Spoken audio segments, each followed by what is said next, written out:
The Heartland Museum of Military Vehicles in Lexington, Nebraska is an outside and indoor facility comprising of about 100 vehicles. This is a living museum and many of the vehicles are still in good running condition. Since 1986, this museum has been impressing everyone, young and old.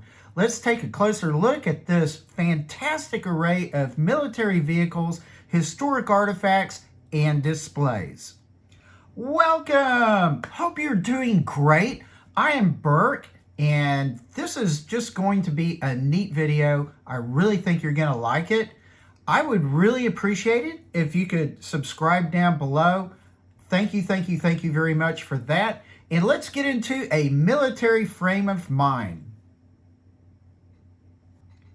Since we pulled into the parking lot, before going inside, let's traipse around all these really cool vehicles that are out front first. Here we go. This is the M110A2 or the M110 8-inch self-propelled howitzer from the early 1960s, built by the Food Machinery Corps. It fired high explosive 200-pound rounds, 10.5 miles. And this is a M113A1 armored personnel carrier from 1957. Has a 1.5 to 1 3/4 inch thick aluminum hull. Had a top speed of 40 miles per hour. Over 16,000 were delivered to the U.S. military. This is an M113 armored personnel carrier modified as a Hellfire missile ground launch vehicle.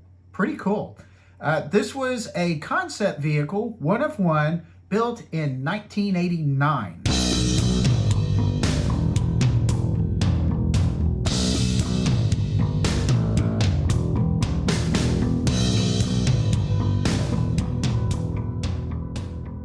Here we have a M60A1 main battle tank introduced in 1960, also known as the Patton tank. It was the Army's primary tank during the Cold War era. It has a 105 millimeter main cannon, has a 7.62 machine gun, a 50 caliber M85 machine gun on the commander's cupola, and could produce about 30 miles per hour. This one was used to clear mines and earth moving.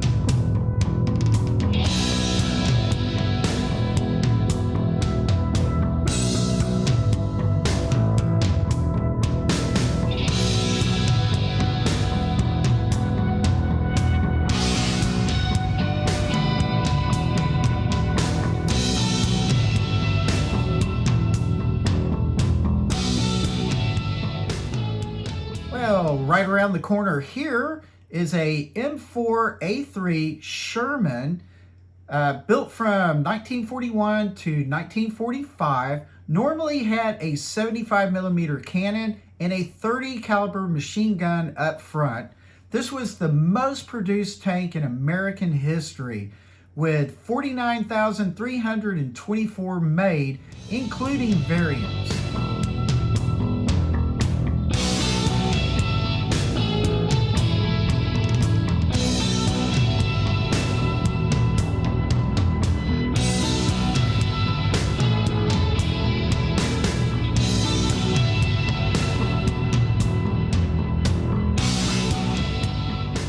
We have the M2 Bradley fighting vehicle, which first appeared in 1978, equipped with a 25 millimeter machine gun, a 7.62 millimeter machine gun, and anti-tank missiles.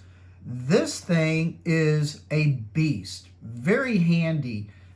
Plus, it has water dams, so it can float. Pretty cool.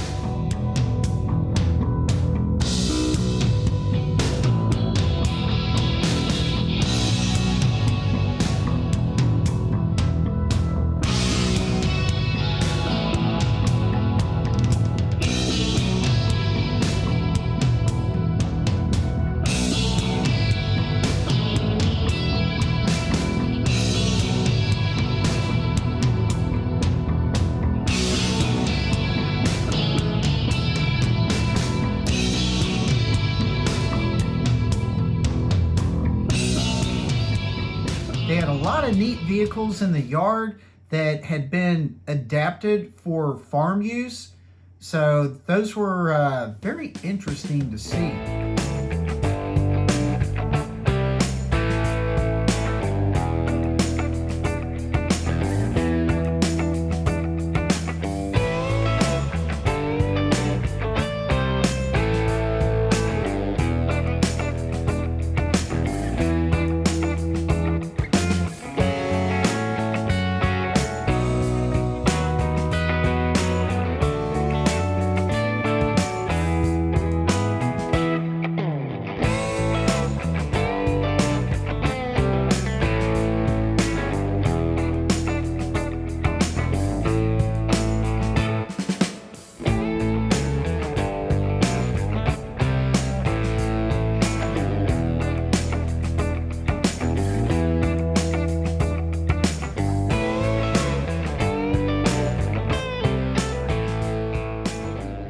Heartland Military Museum has an extremely good location.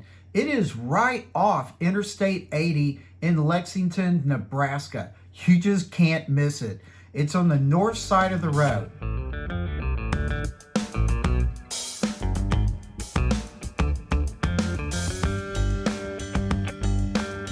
You can easily begin to learn about the Heartland Military Museum just by doing a Google search. Go out to their website and you will be able to learn everything you need to know.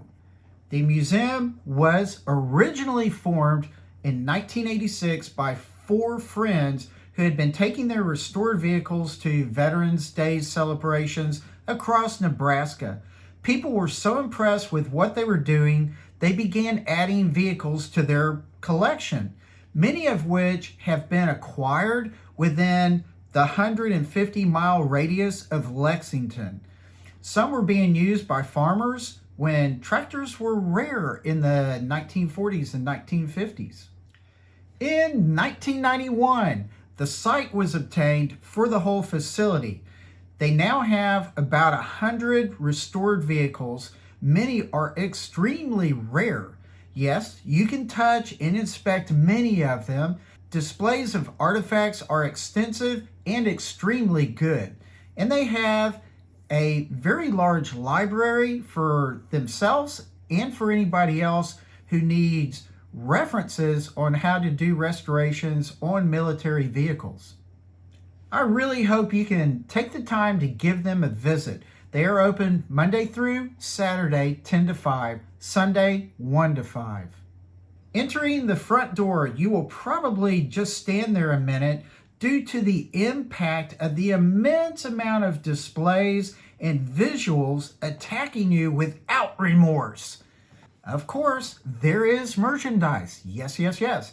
But hang on, don't buy anything until after you're done going through the museum. Carrying all that contraband through all these vehicles and trying to look around, it'll be uncomfortable, so just wait and hold off until you're done looking around. The foyer, when you first enter, is pretty well packed with a wealth of models, rifles, machine guns, small vehicles, and so on and so forth. Begin slow, get acclimated, grab your kids, just take it easy, because it's going to be neat. You're going to like all this stuff. After we had browsed through that initial room that I'm calling the foyer, we headed into room number 1, which is fairly large, as most of the rooms are. A good variety of vehicles already. Several things I have never seen before. I really like the half-track with the anti-aircraft gun mounted up on top. Don't see those all the time.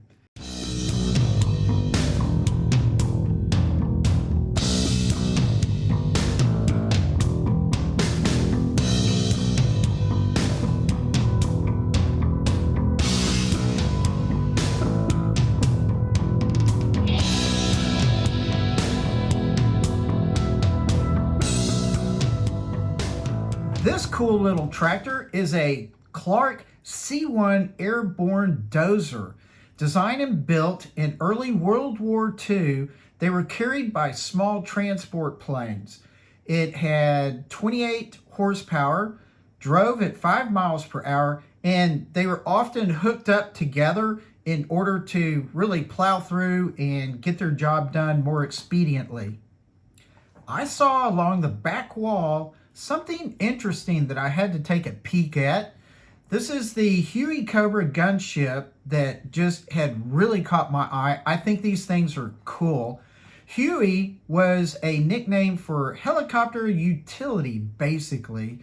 These were the first gas turbine powered helicopters in the Army, used as armed escorts, having machine guns and rocket mounts and all that good jazz to really protect the troops when they were getting landed or picked up or whatnot out in the killing fields, I guess you might say. Models went from A to M. This is a M or Mike model.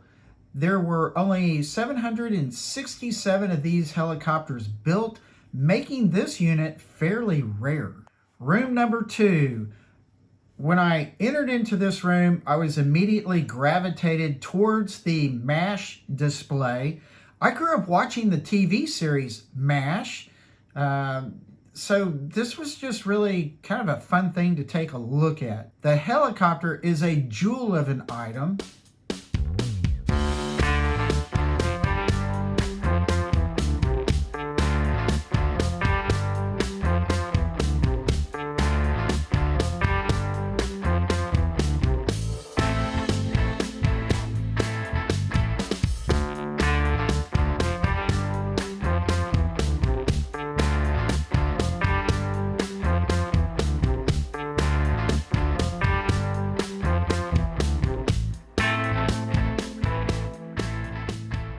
Like I said, this room is really, really big, and all of these trucks and Jeeps, most of which look like they're drivers, you can kind of tell a little bit because you'll see some oil leaks up underneath them. Tucked away off to one side is another Huey Cobra. That's the second one. This huge truck is a 1926 Mack model AC 3.5 ton telephone truck, built in Allentown, Pennsylvania, delivered and used by the American Telephone and Telegraph Company in Chicago. The Mack telephone truck was found in 1966, abandoned on a farm in Nebraska by two guys from the Northwestern Bell Telephone Company who thought they would use the truck for promotions and exhibitions. Later, it was gifted to the Heartland Museum by Quest Telecom in 2008. Now I'm in the third room. It has a couple of cool half tracks that I really like, plus the old fire truck and several ambulances. This ambulance is a 3/4 ton M43 truck by Dodge and used between 1950 and the mid-1980s. It replaced ambulances that had come from World War II.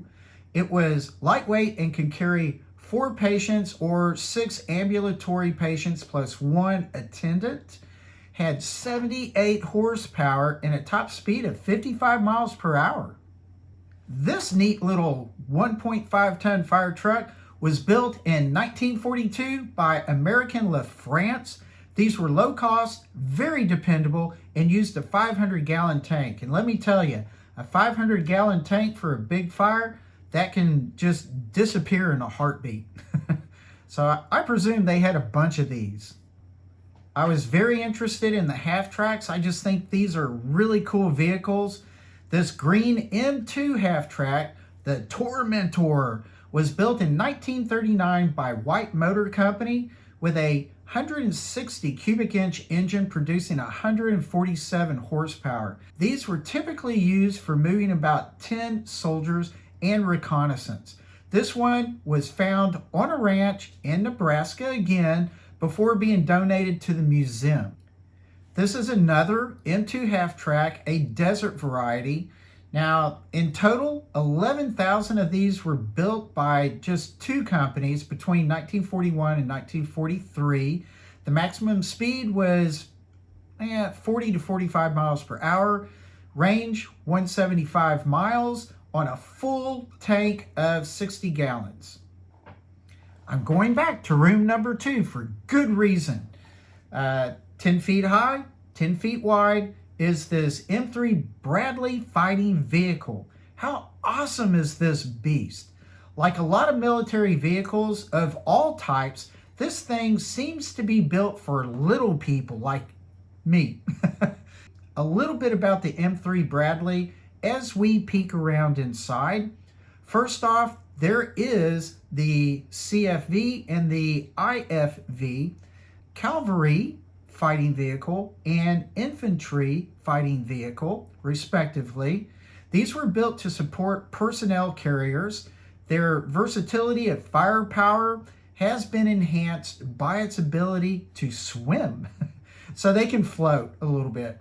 This one was built by the United Defense LP Ground Systems in 1983, had a crew of 5, turbocharged V8, produced 600 horsepower, giving it 41 miles per hour in a range of 298 miles. Firepower included one 25 millimeter main gun, one 7.62 machine gun, 2 TOW anti-tank missile launchers, and a total of 8 smoke grenade dischargers. Very, very cool. A pretty wicked machine indeed. That's all I have to share with this museum. I have to extend a big thank you to my wife. She found plenty to enjoy, oddly enough. She does enjoy history, and that really helped. And she found some really cool gifts for our son who had just joined the National Guard. Be sure to visit their website and their Facebook page. They always have good information about who they are and what they're up to, and a lot of events that they participate in, especially Veterans Day events, 4th of July, things like that, even Valentine's. And remember, they are open Monday through Saturday, 10 to 5, Sunday, 1 to 5. I really, really appreciate you watching this video. Please subscribe down below. It's free. Just subscribe. Great idea. And this is a fantastic museum. I really hope you can plan on stopping by. And with that, please relax. Take it easy. Be a motoring fanatic. Go on your road odyssey. Have a great time in your favorite cars. And I will see you later. Bye.